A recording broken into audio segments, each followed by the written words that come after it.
The opinions expressed during this show are not necessarily those of this station's, its employees, or advertisers, but are solely the opinions of the host and the guests that appear on the show. It's time now for Tea Party Talk with TomZ, hosted by Tom Zawistowski, president of the We the People Convention and executive director of the Portage County Tea Party. Get ready to become a totally engaged American who is informed about the critical issues that are affecting the welfare and individual rights of all Americans today. S&K Asphalt and Concrete has been serving residential, commercial, and industrial customers since 1988 with quality paving services. The experts at S&K Asphalt and Concrete have the knowledge and experience to meet your paving needs. From parking lots to driveways to repairs and resurfacing, S&K paves the way. Call today for a free estimate, 330-724-9090. That's 330-724-9090. Or visit online at skasphaltconcrete.com. Are you concerned about your family's safety? Now, Target Thing Pro Shop is a female-friendly gun shop, range, and training center. Target Thing is in Garrettsville. Or on the web at targetthing.com. Target Thing is where they offer guns, ammo, and training to help you keep your family safe. Target Thing Pro Shop. Fed up with politicians who care more about special interests than people on Main Street? So is Opportunity Ohio. We're working hard to solve Ohio's toughest challenges so Ohioans can create more jobs to grow our economy. See our plans and consider a tax-deductible contribution at opportunityohio.org. Invest $25 for a signed copy of Matt Mayer's book, The Founding Debate, Where Should the Power Over Our Lives Reside? Please visit opportunityohio.org.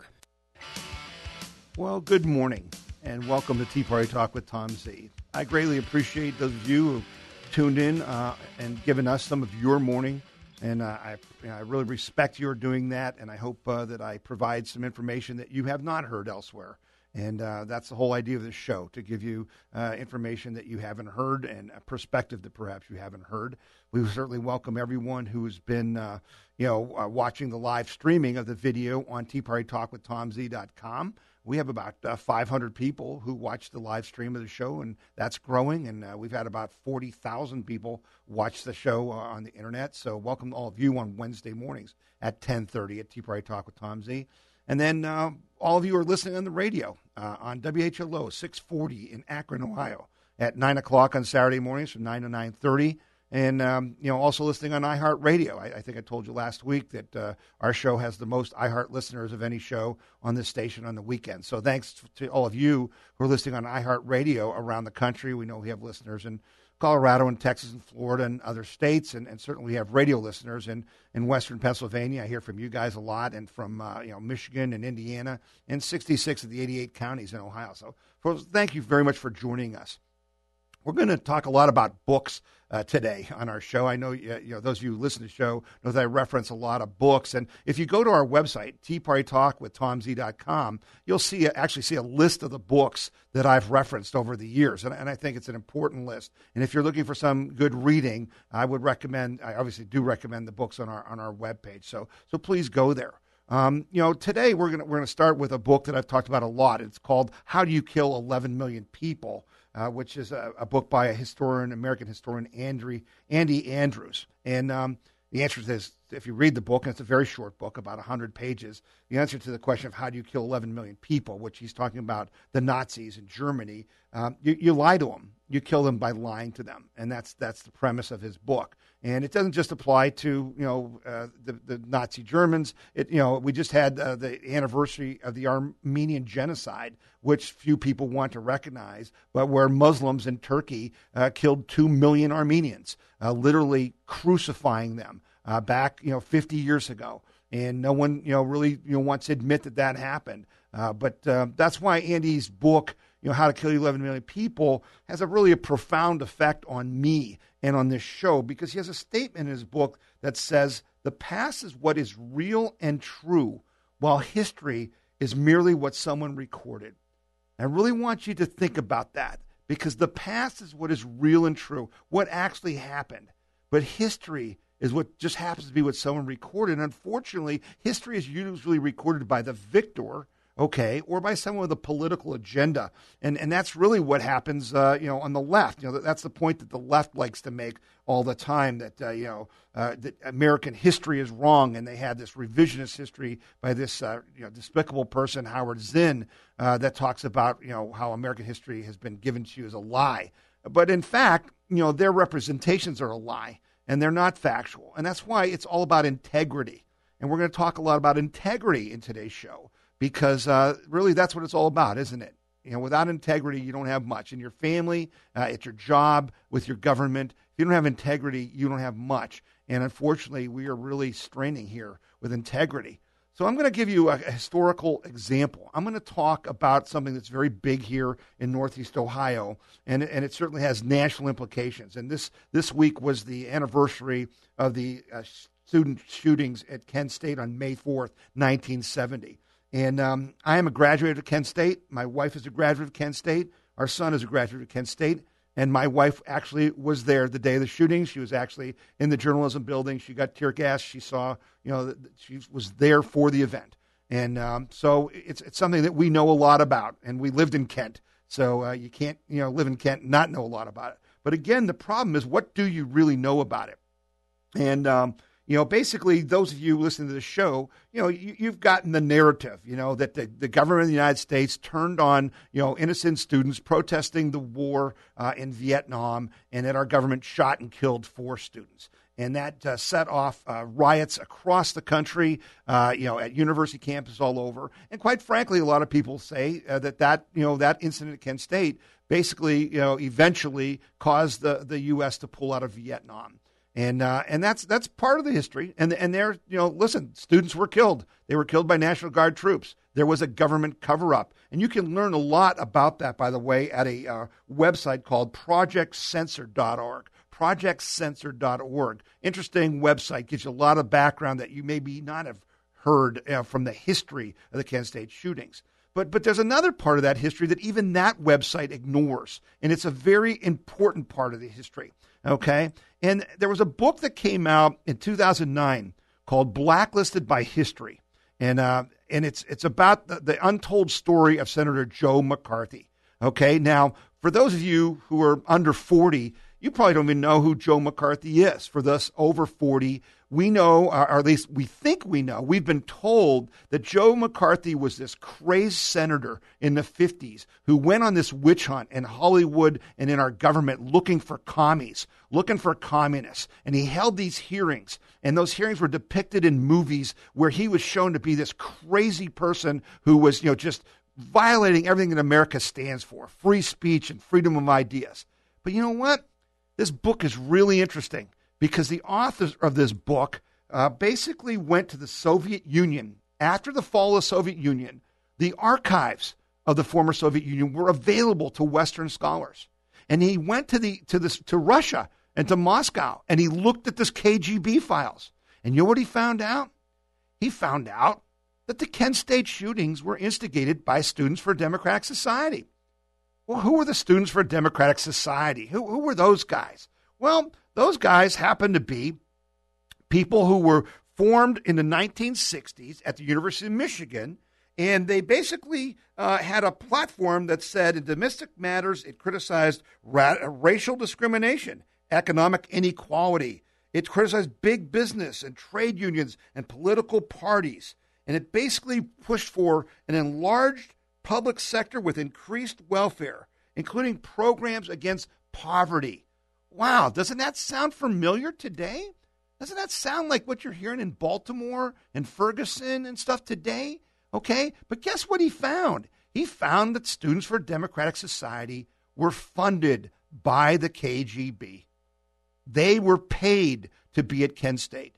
They instigated the Kent State riots. Yes, students were upset about the war in Vietnam, but they weren't excited enough or willing to basically burn down buildings. But in fact, the ROTC building was burned down at Kent State the night before the protests that ended up with the shootings.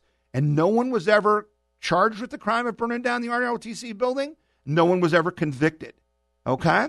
So here's the bottom line.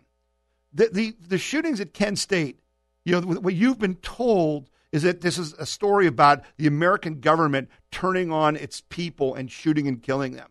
But what you haven't been told is that that was instigated by our enemies, by communists who wanted to overthrow the U.S. government, who wanted certainly to win the war in Vietnam, because that's what Vietnam was about. It was about the U.S. standing against the spread of communism, right? But they used other methods. And that's what's going on in Ferguson and in Baltimore and in New York City today.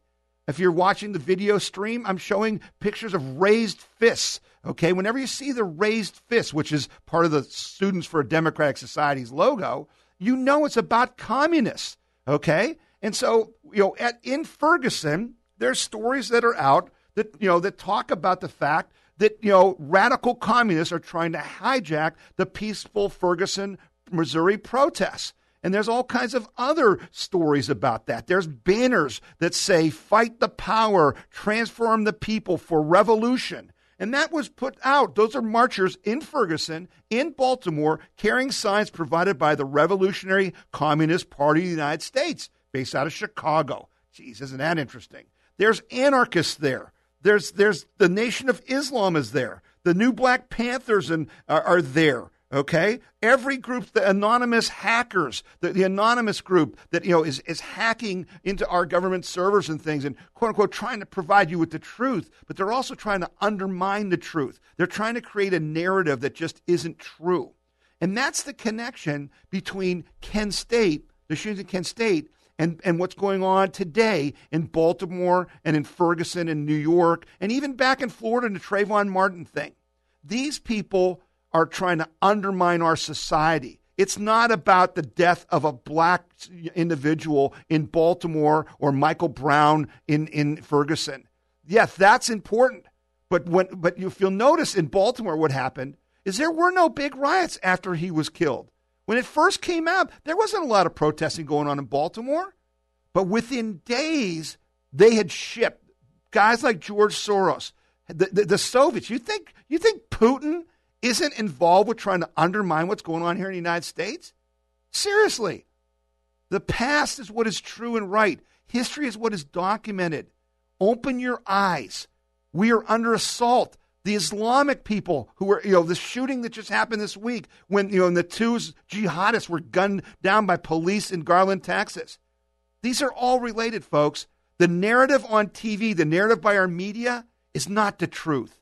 You're being played. And basically, the communists use the students at Kent State as dupes.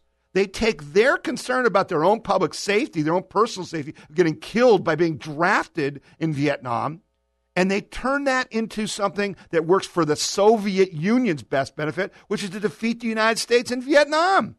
We never lost a battle in Vietnam. Our soldiers in Vietnam were heroes. They won every battle. We lost Vietnam because our government was undermined by Soviet activity through students who were duped in supporting them and destroying our nation's aims. And we paid a price. Those of you who fought against the war in Vietnam, you personally are responsible for the 2 million people who were slaughtered in Cambodia after we pulled out by Pol Pot and the communists. 2 million people. That's the connection between Ferguson and Kent State. It's the same people behind it, and we can't allow them to win and have the same results. You're listening to Tea Party Talk with Tom Z, and we'll be back with more after these messages. I'm Nick Skiriotis, president of S&K Asphalt and Concrete. As a Greek immigrant who came to America legally, my family and I have lived the American dream of freedom, hope, and opportunity. But that dream is fading due to an out-of-control federal government that is mixed up worse than a soup sandwich. We have a president who is putting more and more regulations on businesses, which is stomping economic and job growth. Government has taken more and more of our freedoms. They have taken over our health care and are trying to take over our schools with Common Core. We as Americans must wake up. Get involved before it is too late. We must fight to preserve the America our founders created, a nation that was founded on faith, family, and freedom. The fight is not easy, but anything worth fighting for never is. Our founders paid a heavy price for freedom. 5 of them did not live to see the independence they were fighting for. 9 of them were tortured. 12 of them lost everything they owned, and 3 of them lost their families. Now it is our turn to sacrifice and to fight to preserve our freedoms and the American dream. I am Nick Skiriotis, president of SNK Asphalt and Concrete, and I approve this message. Fed up with politicians who care more about special interests than people on Main Street? So is Opportunity Ohio. We're working hard to solve Ohio's toughest challenges so Ohioans can create more jobs to grow our economy. See our plans and consider a tax-deductible contribution at opportunityohio.org. Invest $25 for a signed copy of Matt Mayer's book, The Founding Debate: Where Should the Power Over Our Lives Reside? Please visit opportunityohio.org. All right, and we are back, and we are talking about the wars that take place globally between capitalism and communism, and how that played out at Kent State, and now how it's playing out as another threat to your liberty and freedom, in Baltimore and in Ferguson. Okay, and so, there's more to this story. We talked about the books, How to Kill 11 Million People, right? And we talked about the book, we're blacklisted by history, where Joe McCarthy, not only was he right about the people he identified as communists in our government and in Hollywood, because the author found the documents that these people were communists in the Soviet Union. What he also found out, that Joe McCarthy didn't go anywhere near far enough. That there were way more communists in Hollywood and in Washington and in government than he even knew. And those people stayed there. And that's why, remember, as Students for a Democratic Society said they want a welfare state? And we talked last week about the Great Society and how Lyndon Johnson and the Democrats undermined black families by changing SSI to pay people, blacks, not to have husbands. Okay? Well, isn't that funny how that all fits together? Well, it's not an accident, folks. That's how the war is fought. And that's what you need to understand. Okay? And so who was fighting that war? Well, a lot of this came from a guy named Saul Alinsky. And I've talked to you about the book Rules for Radicals. And if you write to me, if you go to teapartytalkwithtomz.com and click on the email and write to me, I'll send you a PDF of the book Rules for Radicals, because you need to read it, because it'll help you understand what's going on in Baltimore today and what's going on with President Obama. Because at the University of Chicago, our president, your president, Barack Obama, if you voted for him, he taught Rules for Radicals at the University of Chicago. And Hillary Clinton, who wants to be our next president, she wrote her thesis. She took classes from Saul Alinsky. Okay? Her thesis was this: there is only the fight, and it's analysis of the Alinsky model of radicalism. That's what Hillary Clinton did. Okay? And so my friend William Green and I from the Frederick Douglass Foundation, we wrote an op-ed this week that we sent out, and I hope many of you got it in your email, and I hope you read it, that talked about Ferguson and Baltimore, and that there's really no doubt what the solutions are to poverty. Okay, it's real simple. Fathers and jobs are tied to education reform.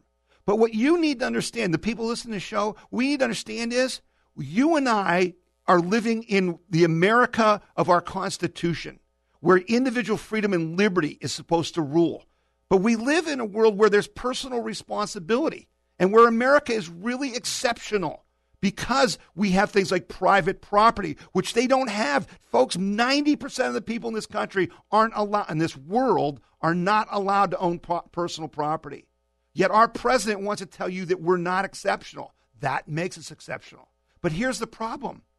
Since really in the past 70 years, starting with Wilson as president and Franklin Delano Roosevelt, when the left took over our government, they've transformed our key institution into really communist entities. The schools in our country are run like a communist entity. You are not able to be fired. You are not able to be held to a standard or held accountable. Once you get in, you can't be fired, no matter how bad a job you do. That's the communist principle, right? And then our federal government is the same way, and our state government. So while you and I are trying to live the Constitution of liberty and freedom, we are being governed by people who don't live in our world. And that's who these people are who are running Baltimore. This incompetent mayor, this incompetent police chief. Folks, Listen, it's real simple.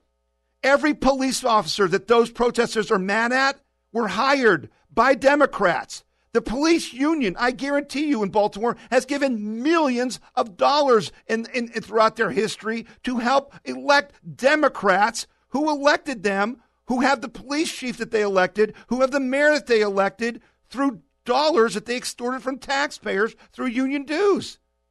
And then they're on your TV saying they have nothing to do with the problem. We don't know why there's poverty. It's racism. These people are impoverished because of white people hate them. It's a lie. That's the narrative you've got to fight. That's what this whole show is about. It's about integrity. They have no integrity. Saul Alinsky taught them all. The mayor of Baltimore went to Oberlin College and was taught Saul Alinsky's rules for radicals, and what it says is you can lie. You must lie. Anything to get your way. And that's what Hillary Clinton and Bill Clinton and those guys are doing. So that's my next topic, right? We have another book that just came out, Clinton Cash. And boy, the left is going crazy. You know why? Because it exposes the lie. The story, most recent story, is the Clinton Foundation spends 10% of the money that they take in, $2 billion they've taken in, on the charity. Understand, folks, when you look at charities objectively, there's websites that look at charities like the United Way and all these established charities. If they don't give over 80% of what the donations they get directly to their cause, they're considered a fraud. The Clintons are given 10%. And then Hillary Clinton and Bill Clinton are going to look you in the face on TV and say, there's nothing wrong with this. We help people. The only people they're helping is themselves. They are liars. They've been trained to be liars, okay? They've taken millions of money. You think anyone's going to pay Bill Clinton $500,000 to speak to them? Not if they don't get something in return. And so this biggest problem is the security issue with Hillary Clinton when she's Secretary of State, and the fact that the Soviet Union, they don't exist, the Russians, okay, Putin, through a series of transactions, got control of 25% of U.S. uranium, thanks to the Clintons, thanks to a bunch of deals that Bill Clinton was personally involved with while Hillary Clinton was Secretary of State. And people are telling you that we should elect this person to be president. That's the insanity. It's 74%, the latest poll, 74% of Democrats think are in favor, view her favorably. You're being duped, just like the Kent State students were duped, just like the poor in Baltimore are being duped, just like the gays are being duped by this gay rights garbage, which isn't about gay rights at all. Just like the Hispanics are being duped when Hillary comes out and says, I'm for amnesty. She's for enslaving them and extorting their votes for their ability to live in this country. That's what she's for. And yet, people out there want to support her. You need to speak truth. You need to understand what's going on. These people should be in prison, not running for president of the United States. Integrity, lack thereof, that's what we're fighting. That's what you have to focus on. You have to point out, and you have to challenge people when they lie, and you have to learn about the past. Don't believe the history. It's a lie. Do your research. Understand what's going on really in Baltimore. Read the op-ed that William Green and I, basically put out that explains to you not only who's doing this in Baltimore and why they're doing it, but how to fix it. They don't want to fix it. They like having these people poor and enslaved. They've been doing it for 50 years on purpose. That's why people are poor, because the Democrats and the communists and the socialists want them to be poor. Okay, so now I want to wrap up the show talking about jobs, okay, and talking about what's going on. There was an article that came out this week in Inc. magazine about American entrepreneurship is actually vanishing, and here's why. And basically in their article, this is what they say. I've told you on this show, for the last 2 years, for the first time in American history, more businesses have closed than have started in the United States. First time it's ever happened. In this article, they talk about millennials. and they talk about people who are now the product of our school system that we allowed to be taken over by the communists in the 60s. And now all these people have been taught, and they're becoming people like the mayor of Baltimore, okay? And basically, they hate business. So why would they start business? They've been taught that business is bad, that the businessmen are all evil, right? Their goal wasn't to start a business. Their goal is to get a government job. Their goal is to be a communist, not a capitalist. And so Inc. magazine is talking about this, and they show charts about how the declining of startups in the United States is just overwhelming. Okay, startups. If all U.S. businesses have dropped 44% since 1978. 44% less businesses are starting. And you got people like Obama and John Kasich talking to you about how things are better and we've recovered. Folks, it's just not true. On the screen, I've got a chart from the Buckeye Institute that shows that basically there are, in Ohio, in January of 2000, there were 5,619,400 jobs in Ohio. In December of 2014, just a few months ago, there were 5,330,000. Folks, that's 289,000 jobs that do not exist in Ohio today that existed 15 years ago. That's not a recovery. And guess what? On top of that, there's 58,000 more people. So there's more people and less jobs. That's why all those stores are closed in your neighborhood. That's why your family is doing poorly. And here's the statistics on that. Okay? This is no joke. This is the reality. Back in 2005, the average median household income in Ohio was $51,898, almost $52,000. Today, it's just over $48,000. Understand that. That's a $4,000 difference every year in your family income. This isn't an illusion. You're not hurting because it's just you. There aren't any jobs. And there aren't any jobs because the communists who've taken over our schools and our government are trying to kill jobs.